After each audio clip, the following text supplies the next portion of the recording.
Okay guys, welcome back to my YouTube channel. At sa video nga pong ito ay may isi-share lamang po ako sa inyo dahil isa na naman pong maswerteng subscriber natin ang nakakita ng isa sa pinakamahal na 10 peso coin na aking patuloy na binibili mga kabarya. At ito po yung 10 peso coin na hard to find at rare coin na kasama sa ating mga binibiling barya. At dahil magagaling ang hunters natin mga kabarya, ay talaga namang nakakakita sila ng mga ganitong klase sa sobrang tiyaga po nila maghanap ng mga ito. At ang tinutukoy ko nga pong barya mga kabarya ay ang 10 peso coin na may taong 2007 mga kabarya. At ito po ay binibili natin sa mataas na halaga. At talaga namang napakaswerte ng mga taong nakakakita nito. Kaya maraming salamat po sa nakapagbenta nito at maswerte nating subscriber na taga Marilao, Bulacan mga kabarya. At sa mga hindi po nakakaalam kung bakit po ito ay binibili ko, dahil ito po ay isang hard to find coins na talaga namang napakahirap hanap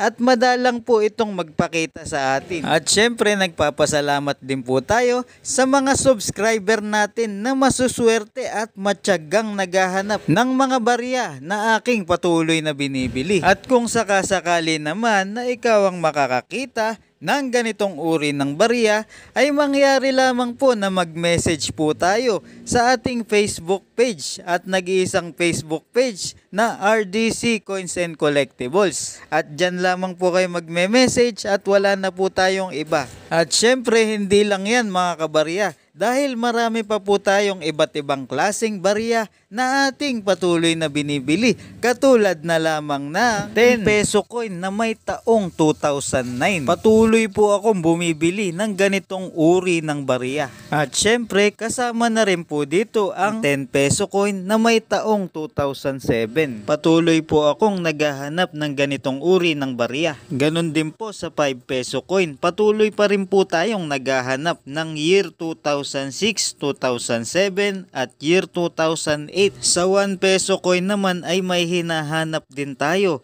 Ito po yung year 2005 na 1 peso coin. At ganun din po sa 25 centimo coin. Patuloy po tayong naghahanap ng year 2006 na 25 centimo coin. At syempre hindi mawawala dyan yung ating bagong NGC 25 centimo na year 2017 mga kabarya. At bumibili pa rin po ako ng iba't ibang klaseng error coins mga kabarya. At sa error coins naman natin mga kabarya, kahit anong taon po yan, basta po makakakita kayo ng mga ganitong uri ng error coins. Ang tawag po dito ay off-center error coins. Ganon din po ang double print error mga kabarya. So inuulit ko po mga kabarya na kung sakasakaling makakakita po kayo ng ganitong uri ng barya katulad na lamang ng aking mga ipinakita, ay huwag po kayong magdadalawang isip na mag-send sa atin ng picture sa ating Facebook page na RDC Coins and Collectibles mga kabarya.